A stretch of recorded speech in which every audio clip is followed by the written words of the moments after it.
Winter's unending darkness presses in around Outpost 31, a U.S. research station perched on the edge of the Antarctic ice shelf.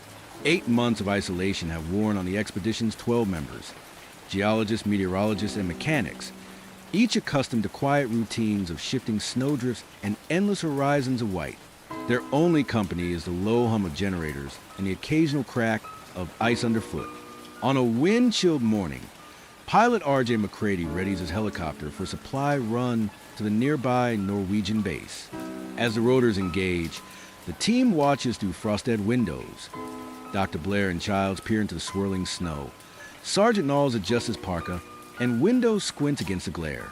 A lone figure, Parker, consults a notepad, mapping weather readings. All pause when McCready's machine lifts off, heading toward the distant glow where the Norwegians winter. Minutes later, the radio crackles with an urgent call. A sled dog has broken loose from a Norwegian kennel and is racing across the ice toward Outpost 31. The creature bounds into view, its shaggy form forging through drifts like a dark comet. McCready pursues, coaxing it into the cockpit with practiced ease. The dog hurls itself forward, yelping as the wind whips its fur. The helicopter returns to base, the dog panting and trembling on the floor of the cabin. Inside the station's cramped kennel room, windows are thrown open. The dog snaps at the air, eyes wild, but retreats when Harry Gertson, the biologist, lifts a hand. McCready and Childs consider whimpering sobs from outside. The Norwegian camp lies in ruins, its tents collapsed under snow, equipment half buried.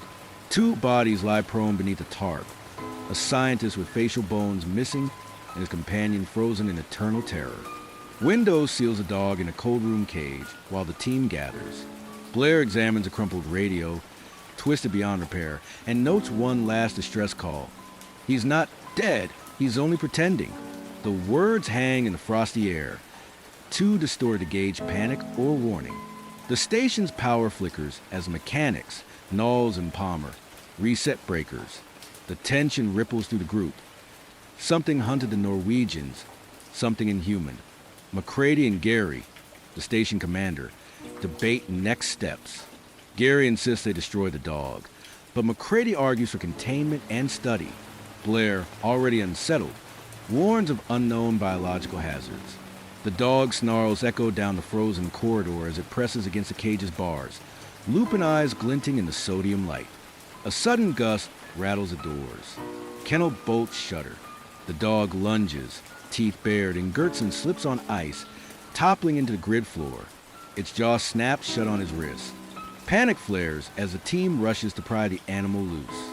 When the dog finally breaks free, it darts past shock technicians, disappearing into the station's labyrinth of tunnels. Alarm klaxons wail. Doors slam closed in sealed compartments.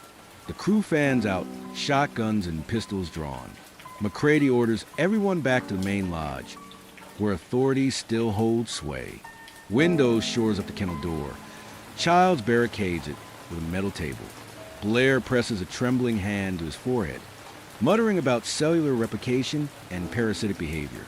Night falls early in Antarctica, and the station's lights bleed into the drifting snow. In the mess hall, the team gathers over coffee and ration bars. McCready outlines a plan. The dog stays locked. The Norwegian bodies remain untouched, and they wait for daylight to investigate further. Blair stares into his mug, haunted by questions no one yet dares voice. What if this creature can imitate any life it consumes? The wind howls outside, rattling the windows like ghostly breaths. In the dog's cage, a low growl slithers through the bars. The station holds its breath, caught between routine and the first hint of an unimaginable terror lurking within its frozen walls. That growl rippled through the kennel corridor like ice cracking underfoot. Lieutenant McCready and Sergeant Knowles snapped to attention as the dog's cage door burst inward. Splintered wood and bent metal flew as the creature lunged free, its jaws unnaturally wide, skin mottled with frozen sludge. McCready fired a warning shot. The slug tore through fur and flesh, yet the dog barely flinched. It snarled, leapt onto the grated floor, and bolted past him into the station's main tunnel. Knowles grabbed a shotgun, but the creature vanished around a corner. McCready signaled the others to follow, heart hammering beneath his parka. They chased through steel corridors, lights flickering as they passed. Gertson's radio lay abandoned by the supply room. The dog's urgent barking echoed from the generator hatch. Knowles jammed his boot against the panel and pried it open. Steam hissed. The dog slipped into the crawlspace beyond. McCready and Childs circled to the opposite hatch. With a coordinated heave, they parted the metal barrier and froze. The dog waited inside a storeroom, but its form was wrong. A second, smaller shape, a man's severed torso, sat where the dog should have been. Gary stepped forward, hand on his pistol. The torso convulsed, flesh rippling as if liquid beneath a membrane. The dogs had materialized atop the shoulders, jaws elongating into a grotesque snout. Before anyone could raise a cry, the mock dog sprang like a jack-in-the-box. Childs fired point-blank, buckshot tearing through the creature's chest. It collapsed in a heap of viscera and fur. Gary kicked it over with a single boot. Yet as it turned, the pooled mass convulsed again, sprouting limbs in stuttering succession. Two human arms, slick with ichor, emerged where the dog's tail should be. One hand bent backward at the wrist, impossible and vicious. McCready staggered back. "It's not dog or man," he gasped. "It's both or neither." Blair arrived at the hatch, eyes wide beneath frosted goggles. He knelt beside the twitching heap, poking at a malformed leg. "It's a perfect imitation, until you damage it," he whispered. "It copies tissue at a cellular level. Any wound reveals the real horror. It's alien." The station's corridors grew colder, as if the creature's presence sucked warmth from the air. Knowles stepped on a patch of jerking flesh, part hair, part muscle, only for it to ripple away, reforming into an exact replica of his boot print. "It adapts," he said, voice tight. "It learns." Gary barked orders. "Seal the kennels. No one goes in or out." Windows and Palmer sprinted to block hatchways and reinforced doors with welded beams. Outside, wind gusts rattled the station's shell. Inside, the team huddled in the mess hall, weapons drawn, eyes on every dark corner. Blair pored over his notes. Connecting dots too terrible to accept. "This thing," he said, voice barely more than ice, "can become anyone, any shape. The more we know about it, the more we endanger ourselves." Panic flashed in his eyes. If it can mimic flesh, it can mimic faces. Friends, wives, children. We won't know who's real. For a long moment, the research station lay silent. The hum of generators the only proof that civilization still clung to this frozen expanse. Then McCready shouldered his shotgun and looked at his shaking comrades. "Then we'll test them all," he said. "No one's safe until we know who's human." Outside, the wind howled. Inside, something stirred in the kennel, waiting for another chance to worm its way into the heart of Outpost 31. They corralled the twisted heap of goo into the station's tool shed, sealing the door behind them with welded metal bars. Flaming torches licked the walls as McCready's shotgun blast splits one limb from the tangle of flesh and fur. Heat warps the thing's surface, steam rising where fire meets alien tissue.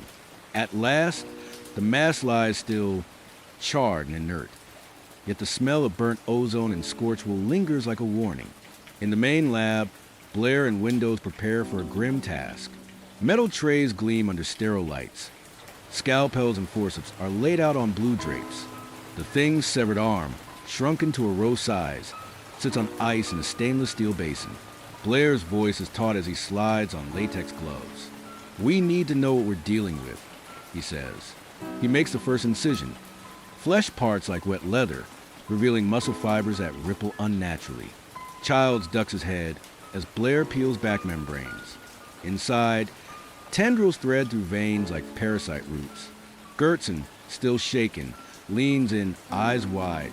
"It's reorganizing itself," he whispers. "Adapting." Blair nods, dabbing a swab in a pool of purplish fluid. Under a microscope, the drop shivers, then splits into tiny motes that scuttle across the slide. Suddenly, the lab's lights flicker. The motes surge together, forming a perfect replica of the arm's cross-section. Blood vessels, bone fragments, even a shard of fingernail, before dispersing again. Windows staggers back. "It's copying our samples," he gasps. "We have to isolate it." Blair flicks a switch, sealing the room behind magnetic doors. He jots notes, cellular mimicry at subatomic scale. Gary enters, eyes grim. Can infect through contact? Blair pins the slide down. Everything it touches risks assimilation, but its clockwork resets if we damage the cell, and that damage shows in the bloodstream. He stands, shoulders squared. We need a test. In the kennel hallway, they assemble a grim jury. Each crew member grips a shotgun or pistol. Blair draws blood from Captain Gary's finger, flashes a tiny flame over the drop. The plasma ignites, sparking in brilliant blue. Gary exhales relief. Next, Blair tests Knowles. Same result. Windows follows suit. Same. But when fired over Childs' blood, the drop sizzles and churns like boiling oil, splattering a fine mist of gore across the table. Childs recoils, his breath catching in his throat. Blair's gaze is steady as he wipes the slide. "You're not human anymore," he says quietly. Childs' shoulders slump. In a soft voice, he confesses the line about his whereabouts earlier. "It got me before I hit the latch." He admits, "I didn't know. I didn't want to tell." Gary nods, sad but resolute. "You'll stay here until we know you're clean." They guide Childs to the isolation block. Fun fact number 1. The film's legendary blood test scene was achieved by using a specially engineered reactive blood prop, real animal plasma mixed with trace chemicals that frothed and smoked on camera, giving that unforgettable boiling effect. With the first alien infiltration confirmed and an unerring test in hand, paranoia takes form. Each man and woman at Outpost 31 now faces a chilling question. Who among them still bleeds human? The isolation block's steel door clangs shut, trapping Child behind its frosted viewport. Outside, the rest of the crew gathered in tight clusters, nervously eyeing one another. In the stark fluorescent light of the mess hall, every breath sounded amplified, like winter wind howling through an empty hut. Captain Gary tapped a spoon against a tin cup. "We confirmed one thing," he said, voice taut. "But until we test every one of us, we can't trust a single person here." McCrady's gaze swept the room. Palmer chewed anxiously on his lip. Windows shifted from foot to foot. Gertson stared at his shaking hands. Blair drew a grid on a scrap of paper. Rows of names, columns marked, tested, and result. They began with Gary and McCrady, each pressing a fingertip into the copper plate that Blair had rigged with a small heating coil. The blood droplets flared blue, pure, human. Next came Blair himself, then Knowles and Gertson. Each test was methodical, almost ritual, but the tension mounted as Palmer, eyes wild, slid onto a stool. His drops sputtered and hissed.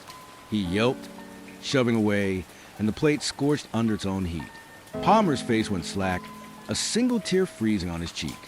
Gary called 2 guards forward. Palmer was led away, mumbling, "I didn't mean to." His voice trailed off under the clank of isolation doors. Silence fell again, heavier than before. Windows rose, voice cracking. "What about me? What about everyone who's already tested human? What if it copies after?" Blair's brow furrowed. "The thing copies only when it assimilates. Once we damage it, we kill that cell. These tests should be conclusive." But doubt unspooled in every heart. Were they sure the blood wouldn't regenerate? Could they rely on memory alone? The days stretched on. Meals were eaten in shifts. No one dared linger in the mess hall. Every handshake felt like a gamble, every shared tool a potential weapon.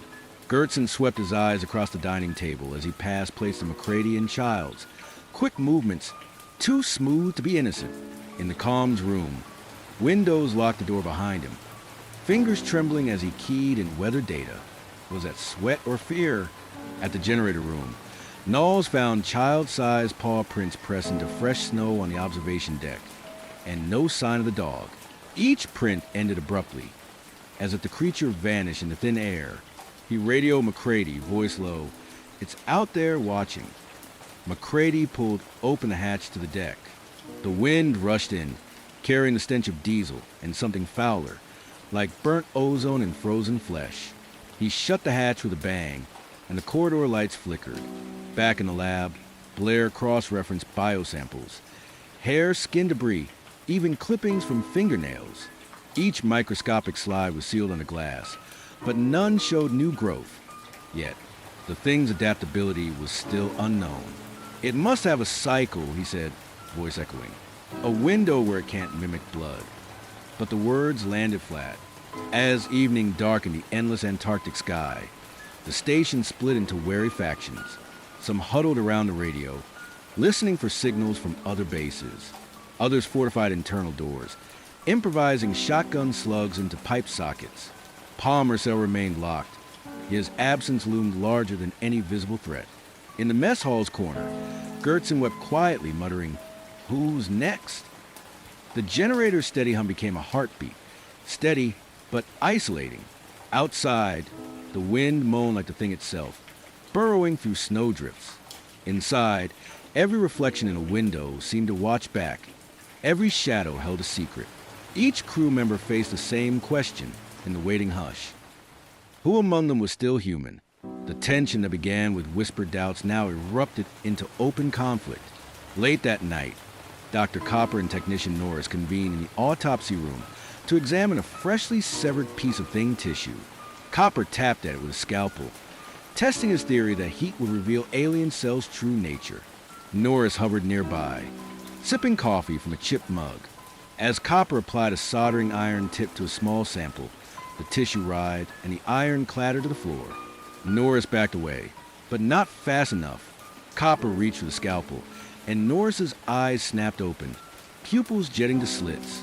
In a heartbeat, Norris lunged, chainsaw roaring to life in his hand. Copper screamed as the blade caught him at the jaw.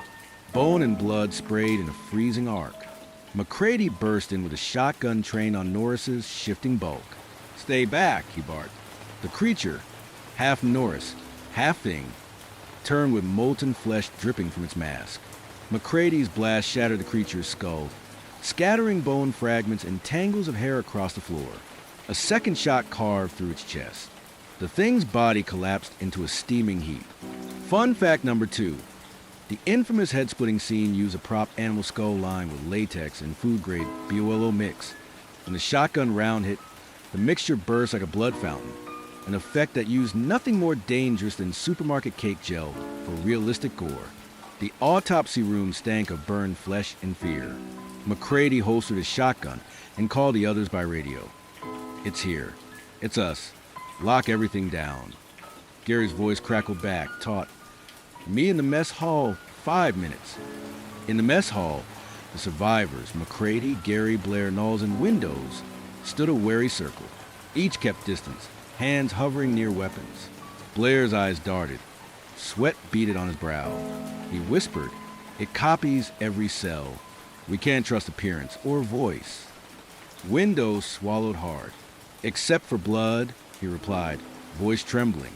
"We have the test."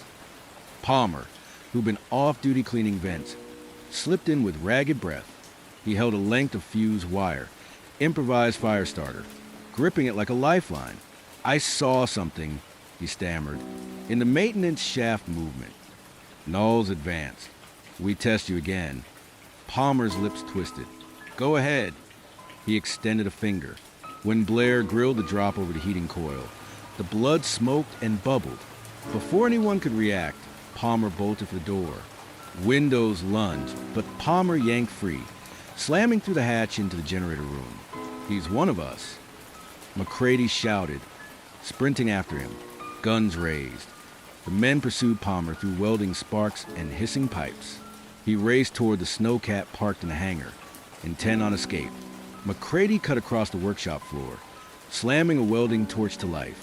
He trained the flame on Palmer's back as the technician climbed into the cab. Palmer shrieked and lurched, collapsing over the controls as fire licked his parka. Knowles arrived, shotgun booming, sending shards of acrylic windscreen flying. Palmer's body convulsed, then stilled in a smoldering heap. The hangar doors began to close on McCready and Knowles, locked by Gary's emergency command. Behind them, the thing's final human host lay broken but unmistakably dead.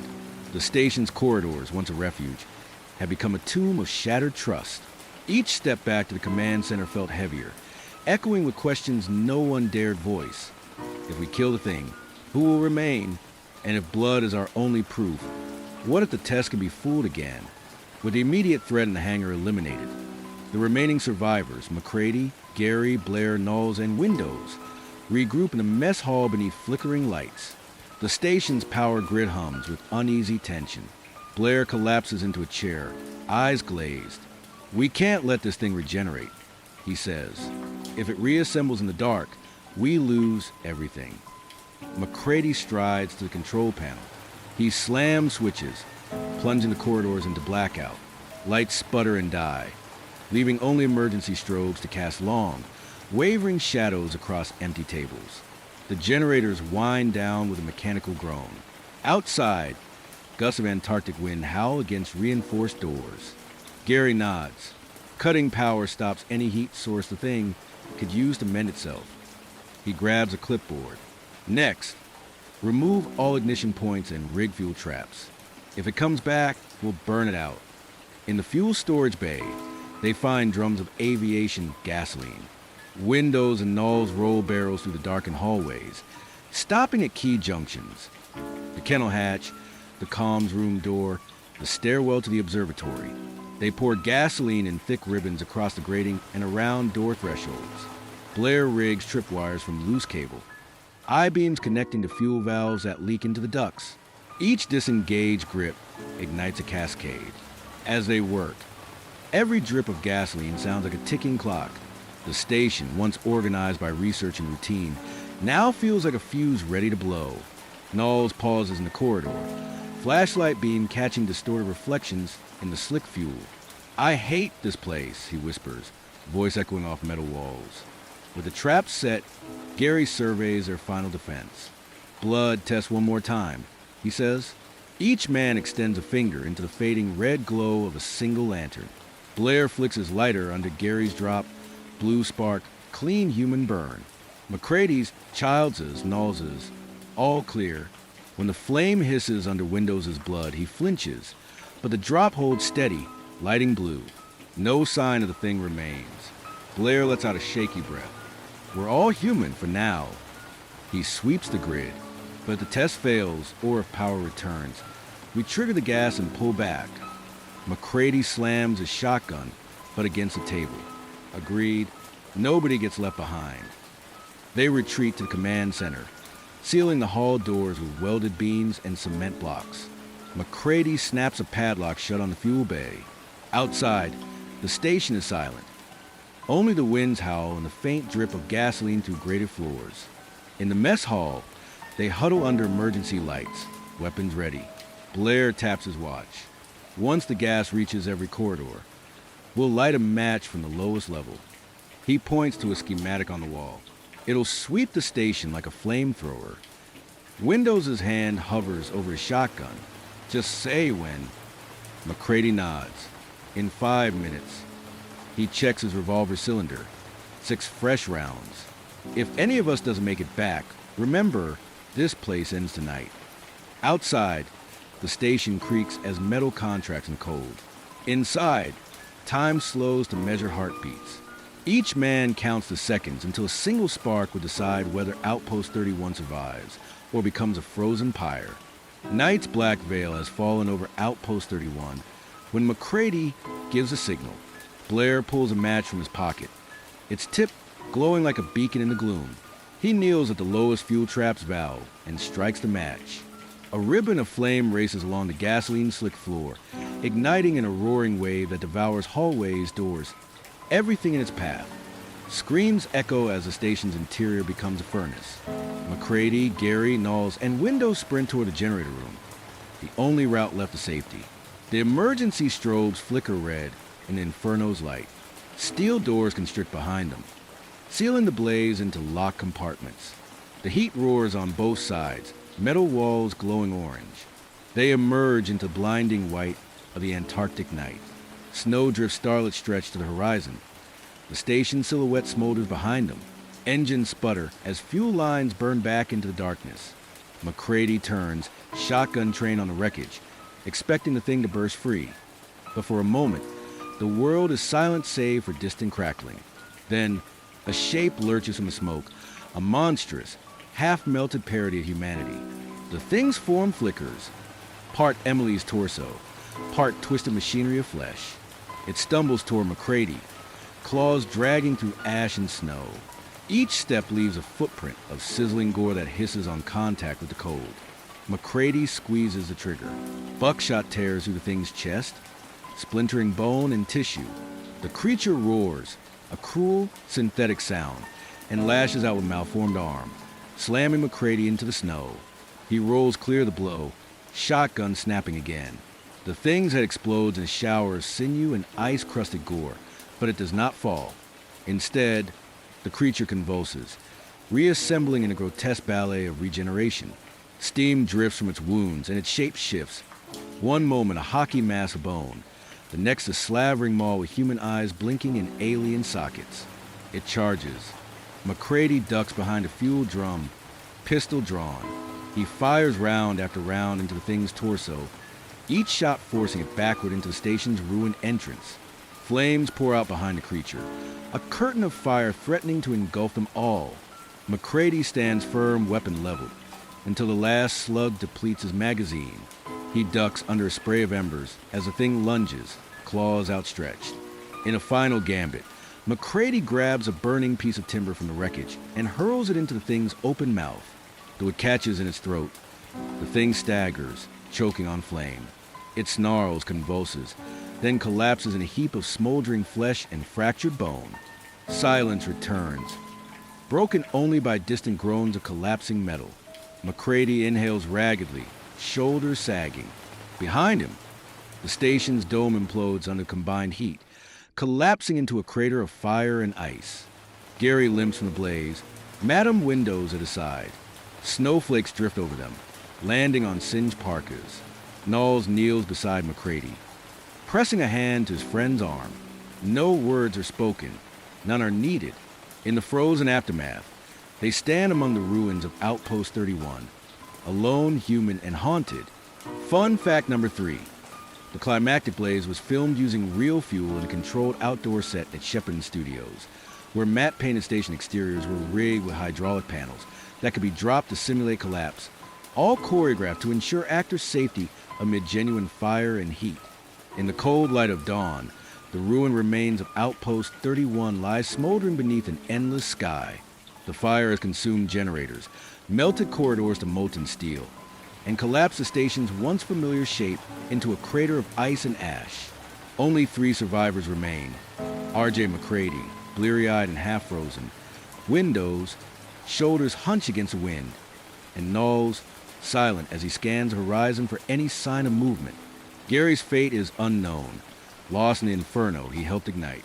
Blair and Childs never merged, their voices swallowed by the station's final collapse. In their absence, McCready and the others carry a burden heavier than frostbite. The knowledge that one of them could have been the thing, an alien intelligence that mimics flesh and will survive at any cost. Paranoia's legacy endures. In every burned-out room and twisted steel girder, they search for proof that humanity still clings to these bones.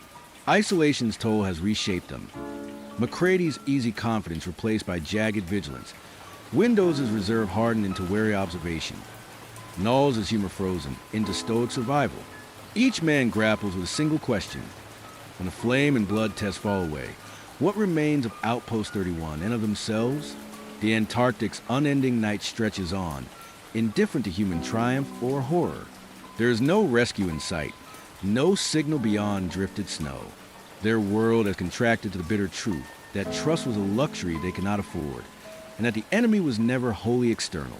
Yet in that stark emptiness glimmers of fragile hope.